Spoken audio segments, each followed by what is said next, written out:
নমস্কার বন্ধুরা, সুবর্ণা দাস অফিসিয়াল চ্যানেলে সবাইকে স্বাগতম। আজকে আবার চলে এসেছি নতুন একটা রেসিপির সাথে। আজকের রেসিপিটা হলো পেঁপের ভর্তা। পেঁপে দিয়ে আমরা অনেক ধরনের রেসিপি বানিয়ে থাকি। এভাবে একবার ভর্তা বানিয়ে খেয়ে দেখুন, খেতেও খুব ভালো লাগবে। গরম গরম ভাতের সাথে একদম জমে যাবে। এইখানে আমি মাঝারি সাইজের একটা পেঁপে নিয়েছি। পেঁপের খোসা ছাড়িয়ে লম্বা লম্বা করে কেটে আমি ধুয়ে পরিষ্কার করে নিয়েছি। এদিকে আমি চুলোতে গরম জল বসিয়ে দিয়েছি পেঁপেগুলো সিদ্ধ করার জন্য। গরম জলের মধ্যে আমি পেঁপের টুকরোগুলো দিয়ে দিচ্ছি। পেঁপে আমি 10 থেকে 15 মিনিট ঢাকনা দিয়ে সিদ্ধ করে নেব। ভর্তা বানানোর আগে প্রথমে পেঁপেগুলো সিদ্ধ করে নিতে হবে। এবার আমি ঢাকনা দিয়ে দিলাম। 10 মিনিট পর আমি ঢাকনা তুলে নিলাম। দেখুন বন্ধুরা, পেঁপে সিদ্ধ হয়ে গিয়েছে। দেখুন, পেঁপের কালারও পরিবর্তন হয়েছে। একদম ভালো করে পেঁপের টুকরোগুলো সিদ্ধ হয়ে গিয়েছে। এবার আমি পেঁপে টুকরোগুলো তুলে নিচ্ছি। পেঁপে জল ঝরিয়ে আমি নিয়েছি একটা প্লেটের মধ্যে। এবার একটা কাঁটা চামচের সাহায্যে আমি ম্যাশ করে নিচ্ছি। আপনারা ব্লেন্ডারেও করতে পারেন। এবং পেঁপে টুকরোগুলো যদি ঠান্ডা হয়ে যায়, হাত দিয়েও এভাবে ম্যাশ করে নিতে পারেন। পেঁপে টুকরোগুলো গরম, তাই আমি কাঁটা চামচের সাহায্যে ম্যাশ করে নিচ্ছি। এই পেঁপের ভর্তা এভাবে বানালে খেতে যে কতটাই ভালো লাগবে, না বানিয়ে খেলে বিশ্বাস করতে পারবেন না। এতটাই যে টেস্টি হয়, একবার বানিয়ে খেলে বুঝতে পারবেন। পেঁপেগুলো আমি একদম ভালো করে ম্যাশ করে নিয়েছি। দেখুন, হাতও লাগাইনি, কাঁটা চামচের সাহায্যে একদম ভালো করে ম্যাশ করে নিয়েছি। এবার আমি চুলোতে কড়াই বসিয়ে দিলাম। কড়াই গরম করে নিয়েছি। এবার এখানে দিয়ে দিচ্ছি আমি 2 চামচের মতো সরিষার তেল। ভর্তাটা আমি বানাবো সরিষার তেলে, তাই আমি সরিষার তেল দিয়ে দিলাম। এবার এই তেলের মধ্যে আমি দিয়ে দিলাম 4-5টার মতো শুকনো মরিচ। এবার এই শুকনো মরিচ আমি একদম লাল করে ভেজে নেব। আমি এই ভর্তার রেসিপিটা শুকনো মরিচে বানাবো, তাই আমি শুকনো মরিচগুলো ভালো করে ভেজে নিয়েছি। এবার তেল ঝরিয়ে শুকনো মরিচগুলো আমি তুলে নিচ্ছি। এবার এখানে আমি দিয়ে দিচ্ছি 1/2 চামচ পরিমাণে গোটা জিরে। জিরে একটু লাল করে ভেজে নিয়েছি। এবার দিয়ে দিলাম আমি একটা বড় সাইজের পেঁয়াজ কুচি দিয়ে দিলাম। পেঁয়াজ আমি 2-3 মিনিটের মতো ভেজে নেব প্রথমে। এভাবে কিছুক্ষণ পর পর লাড়িয়ে ভেজে নিতে হবে। এখনও যারা একটা লাইক দিতে ভুলে গিয়েছেন, অবশ্যই একটা লাইক দিয়ে পাশে থাকুন।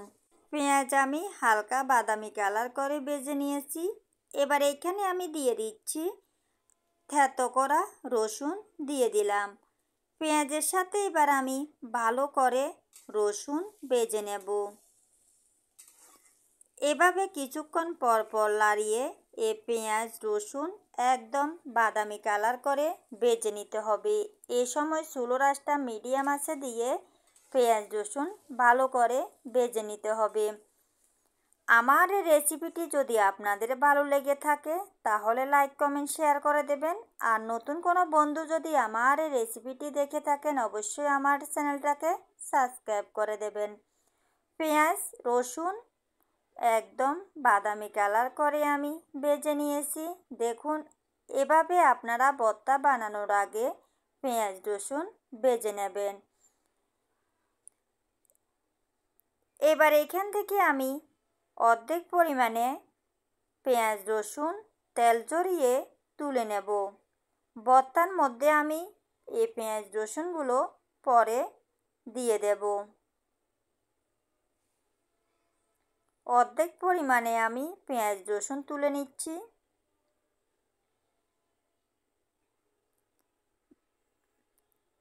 বাকি পেঁয়াজ রসুনগুলো তেলের মধ্যে দিয়ে দিলাম।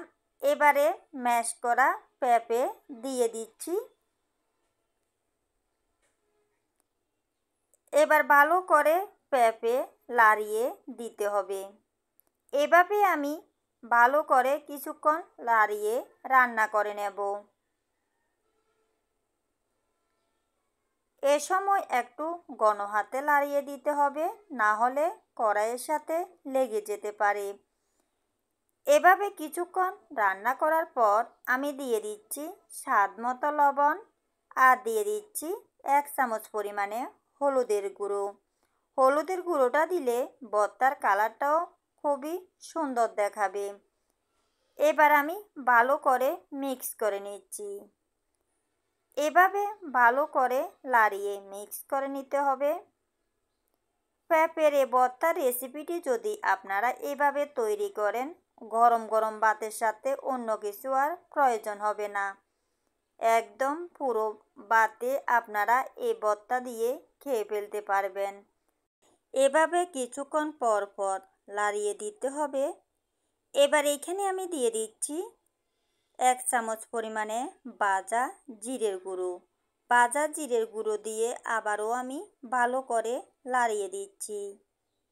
এভাবে কিছুক্ষণ পর পর ভালো করে লাড়িয়ে দিতে হবে, না হলে কড়াইয়ের নিচে লেগে যেতে পারে।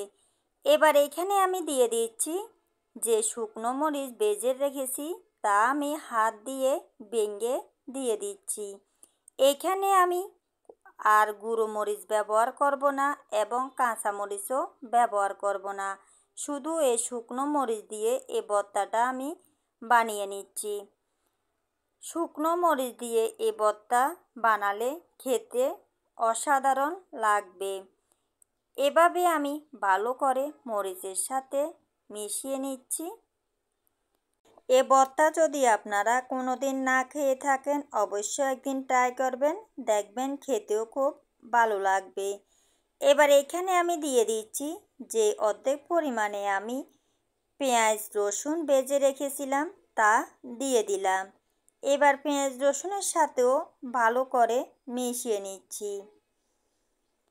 এভাবে কিছুক্ষণ পর পর ভালো করে লাড়িয়ে দিতে হবে। দেখুন, এ সময় চুলোর আঁচটা একদম মিডিয়াম আঁচে রাখবেন, তাহলে ভর্তাটাও একদম কড়াইয়ের সাথে লাগবে না।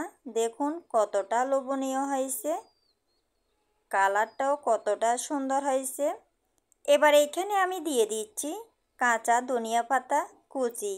ধনিয়া পাতা কুচি দিয়ে আবারও ভালো করে মিক্স করে নিচ্ছি। এ ভর্তার রেসিপিটি আমার রান্না করা কমপ্লিট হয়ে গেল। দেখুন কতটা লোভনীয় হয়েছে। আপনাদের যদি এই রেসিপিটি ভালো লেগে থাকে, অবশ্যই বাসায় ট্রাই করতে পারেন, খেতে অবশ্যই ভালো লাগবে।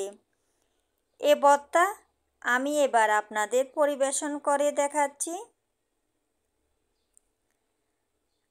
এতক্ষণ আমার পাশে থেকে আমার এই ভিডিওটা ফুল ওয়াচ করার জন্য নতুন বন্ধু পুরাতন বন্ধু সকলকে ধন্যবাদ। ভর্তাগুলো আমি সার্ভ করে দেখাচ্ছি। দেখুন কতটা লোভনীয় হয়েছে। একবার এভাবে যদি এ ভর্তার রেসিপিটি বানান, রোজ বানিয়ে খেতে মন চাইবে। আজ এ পর্যন্তই বন্ধুরা, সবাই ভালো থাকবেন, সুস্থ থাকবেন। আবার চলে আসবো একটা রেসিপির সাথে।